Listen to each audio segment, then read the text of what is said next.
Hello there, I am Lord Gob. I will be the DM for this campaign. This is the Lost Mines of Phandelver-Shattered Obelisk DC20 campaign. And so, to start off with, I wanted to make a couple of disclaimers. First of all, this is a very heavily homebrewed version of the Lost Mines of Phandelver. So while you might find some names of locations and characters and general plot beats that are familiar to you if you've read or played through the module, this is definitely my own spin on the thing. So what you'll see here is not representative of the module itself. Second, we are going to be using the Dungeon Coach's new TTRPG system, which is, as mentioned before, DC20. It is, as the slogan says, a new standard for fantasy TTRPGs that delivers a fresh but familiar feel, intuitive gameplay, customizable characters, and epic combat. And just to list off a couple of things that I like about the system, and the reason that we're using it, is that it really allows for really dynamic and customizable characters. For example, you could play an intelligence paladin and still be combat viable. Because one of the core systems within the system is the prime attribute, which is whatever your highest stat is, that is your prime attribute, and that's what's used for anything related to adventuring, like swinging a sword or making perception checks. Anything that is really core to being an adventurer is kind of handled automatically, so you don't have to jump through hoops to make a viable character. You can still be a strength barbarian, and excel at being good at combat. You have high health and good athletics and stuff like that. But you could also play an intelligence barbarian who has low might, and your health might suffer. But you would still have the same prime attribute, the same value for your prime attribute. So whatever your highest stat is the one that you use to make an attack check. And so you can play with, whatever kind of combination of stats you would like and still be a viable character, even if you might not be, perhaps as tanky. You can still hit things and deal damage and not feel punished for playing, the kind of character that you want to play. Second is the 4 action point system that DC20 uses. Instead of having an action that is your main thing on your turn, your bonus action, which is sometimes the small things, it's there or it's not. You don't know if you're going to be using it. And then you have movement, which is free, you just have it. And then reactions, which when they are relevant, drastically boost the power of players and monsters. I found. So dynamic combats are kind of punished in that way, because if the balance is counter, and then your players move a lot, and thus cause there to be a lot of opportunity attacks, that's a plus 50% DPR bonus for the enemies. So it's I find it difficult to balance around when you have stuff like that in play. So instead of having these 4 weird things, DC20 just makes there be 4 action points. And you can spend your actions to make attack checks, or move, or dodge, or maybe if a reaction is procced, you can spend one of your action points off of your turn in order to have less on your turn. But you utilized that moment, you capitalize on what you were doing. So yeah, the 4 action point system allows you to be a lot more dynamic with your turns and makes it more interesting and less just standing still. And yeah, that's a little bit about DC20. And I'll be sharing more about it as we go along. And also declaring whenever we're using a homebrew rule, hey, this is the homebrew rule, this is how it works, and we'll get into it later. Okay, and then with that, I'm going to start going through stuff that we went over in terms of our session 0. I decided not to record the actual session 0, just out of respect for the players, because sometimes personal stuff can come up. And I mean, we're a show group, so I wasn't concerned about anything. But I decided not to record it, and so this is the recap, kind of Cliff Notes version of what we talked about. We went through a checklist of questions that are provided in Alkinder's Almanac, which is another of the Dungeon Coach's products. So first, we started with what pillars of the game that we were most excited about: combat, exploration, or social encounters. I personally, I would say like 50% of combat and maybe 20% of social, and then like 30% of exploration would be my breakdown of stuff that I enjoy running and playing. And then after that, all the players gave their answers and whatnot. And we started talking about things we were excited about in the game, and some of our strengths as players, and things we were looking forward to. And with that starting the conversation, we next set our date that we were going to be meeting at, and how we would handle player absences. Any players that are not there will just be kind of subsumed into the void and just like be assumed to be present but not taking any actions. Next, we went over social expectations, and we're a group of friends. We've been through this before, so it was more of a formality just to cross off the checklist. Basically, the summary of that is this is going to be a PG-13 campaign. That's about it from there. Next, we talked about world settings. It is kind of like a mid-magic setting. Like there are plenty of magical people and magical items, but not everyone is magical, and it's kind of something that's like a not a rarity, but something that's like kind of uncommon. Like, oh, cool! I didn't know you could cast magic. And also we talked about how dangerous it is to exist in the world and to travel throughout it. Basically, there are dangers, and sometimes it might be better for you to, or what's a better way to say this? Travel is dangerous, so anyone who is traveling is expected to like bear arms with them, and like bandit raids are common and stuff. But it is by no means like a Curse of Strahd level of like deadly. But it is relatively dangerous. You could die if you were careless. And then next we started getting into whether or not the PCs knew each other. And to handle that, we used a mechanic in DC20 called the Fate die or Fate roll. And what that basically is you roll a straight D20, no modifiers, to determine whether or not determine the outcome of an event or a series of events. And so we basically kind of, the result of the Fate die roll determined how well each person did in like for the entirety of like an adventure or two that they'd had together. And going through that, we kind of established some player dynamics, who knew each other, who didn't. And then after that, there was a Fate die. There was one final event that encompassed all of the players in this kind of big summary, which is where I will and after the summary of that big event is where session 1 begins. And next I will narrate the conclusion or the post summary of that, and the kind of the narrative entrance to the campaign.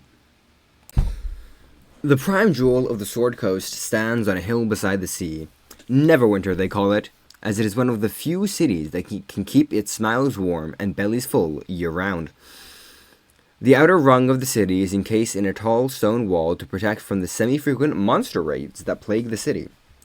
At the center of Neverwinter, and the peak of the hill that forms its base, lie the majority of the noble houses, and in between them and the wall lie the vast population of its citizens. Due to its dependence on, and its high population of, adventurers, it is often called the Adventurers' City.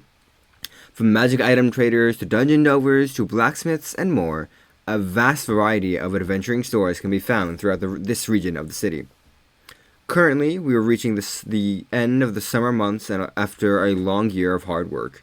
Soon, winter is to come, and so people are spending this final night celebrating. Thus, our adventure begins, as all adventures do, in the city's most popular bar. The sound of raucous partying and joyous music fills the air, coupled with the smells of delicious meats, meals, and mead. The tavern is packed full of patrons who have come to celebrate the summer's end. Atop 2 tables in the center of the bar, a performance and a competition of sorts is going on that has been taking place over the past couple of weeks. 2 incredibly talented knife throwers are in a bid to outclass each other. The former of them is Michaela Donak I can never say this name. Michaela Donak Skilrib, An elven woman with icy blue eyes and a white draconic tail. She has black hair that trails down her back and wears blue adventuring gear. She steps in tune to music as she juggles a handful of daggers. A 1, a 2, a 1, 2, 3, she says, performing a series of flips across the table, barely sticking the landing but managing to keep up the juggle. Across from her is a seemingly normal human man, and these are their tokens, sorry. Across from her is a seemingly normal human man with spiky blonde hair and a golden armor. Tonē Thröq, mind the cue, waits for Michaela to finish her stunt before beginning one of his own. He taps his foot 4 times as 4 small portals emerge and hover just above the table. Just 3, he says with a smirk. He holds up his right hand and counts while snapping with his left. 1, 2, 3, 4. A series of weapons shoot up from the portals below, tapping the roof and falling back down. Watch this, he says, as he shifts his hands and the portals begin to rotate around him, launching a series of swords and knives from one into the other as he weaves between them. The crowd cheers as the competition continues on. Near the front of the tavern is a pair of odd-looking adventurers, one who is born here, and the other a new arrival. Spring is a Skrokan beastborn and a ranger who spends his time hunting big game and monstrous creatures, returning to the city after each strip and leaving his kills with Enoch, his butcher. Sitting across from him is Awake, a sentient slime who came to life after being adopted by another adventuring party. He takes the form of a typical athletic male, except he has 4 arms and no facial features. Visibly suspended within his person are a handful of weapons that show the signs of training and the wear and tear of battle. The two of them discuss their most recent hunt, that of the insectoid beasts known as the thistleback ravagers. They are massive creatures with uniquely tough carapaces due to their diet that is rich in ore, and boast a powerful array of spines on their shells that can be used for both offense and defense. The two spend their time discussing potential strategies and how to address their flaws in the last hunt.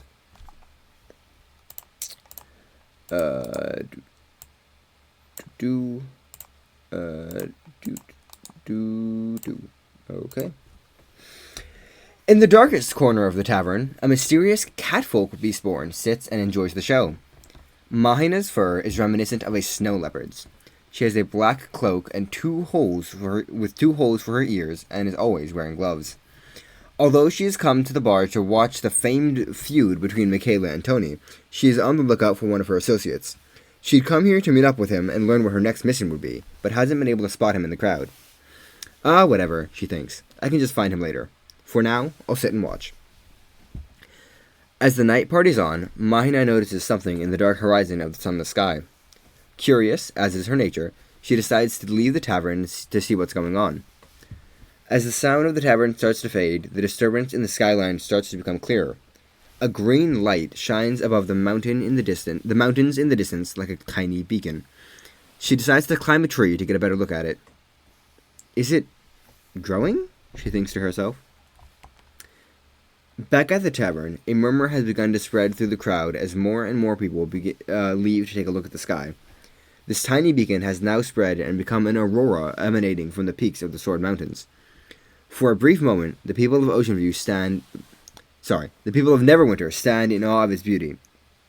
Then, the screams start. Rushing in from all sides of Neverwinter, waves of monsters and creatures of all sizes and power begin to storm the city. Foremost among them are a horde of ravagers. The hordes seem rabid, frenzied, and senseless. Each of them has glowing green, demonic eyes that terrify the guards as they become quickly overrun. Our heroes rush into action at the drop of a hat. Spring leaps forth from the sky, landing on and cracking open the hides of the smaller ravagers. However, he is cornered by a group of them when a bear crashes through one of the buildings and cuts off his means to escape.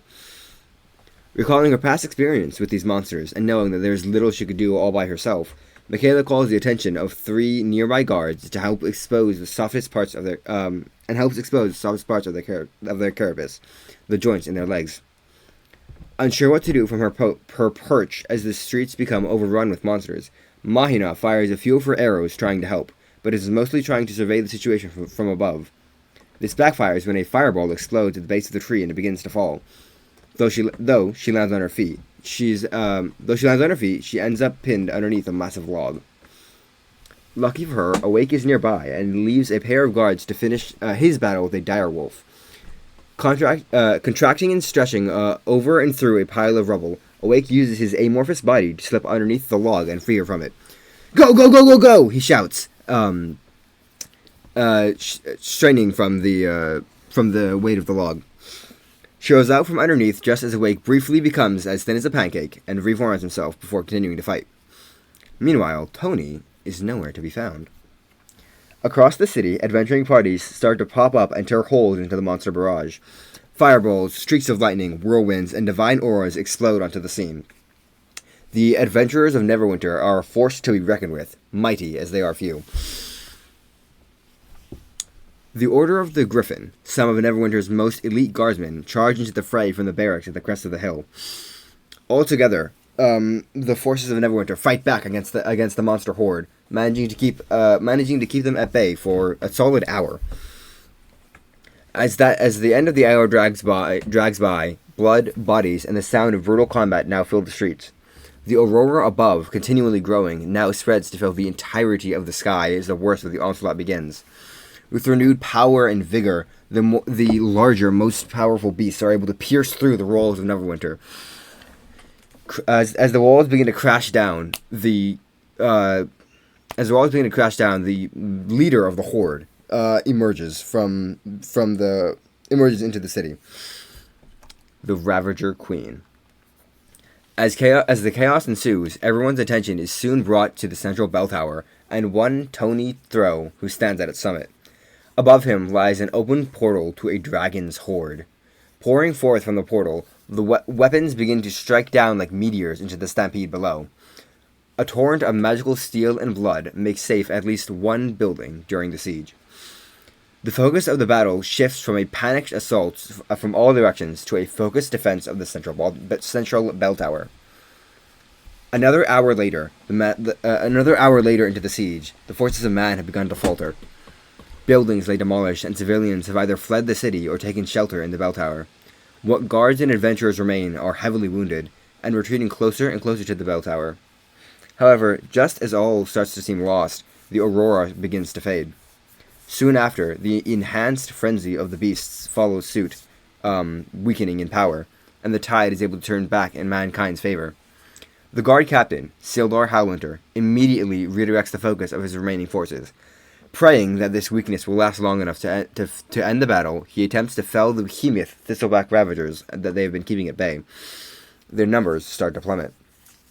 Spring, Awake, and Michaela all tear into the insectoid queen together, as she's the last of the behemoths to remain. She's a powerful and terrifying foe, but they are experienced adventurers. They've dealt with ravagers before, and they've worked together while doing so. The combination of Michaela's guidance, Spring's agility and precision, and Awake's poison and brute force bring the beast to its knees. Barely standing and nearly devoid of life force as he is channeled into keeping his portal open, Tonē summons one final weapon from his patron's horde. It is an enormous golden greatsword in the shape of a cross. As unwieldy as it is massive, it makes for a terrible melee weapon, but as a stake from the heavens, it does just fine. With a booming thud, the blade pierces through the carapace of the Ravager Queen, bringing it low. Mahina assists the guards in clearing out the remaining small fry, bolting from target to target with cat-like agility befitting of a rogue for standing. With the conclusion of the final stragglers, the sun slowly begins to rise over the city. Though it has sustained extensive damage, and the morrow will surely be filled with sorrow to commemorate the many lives that were lost, the city of Neverwinter still yet lives and breathes. Thus concludes Episode 0, The Siege of Neverwinter.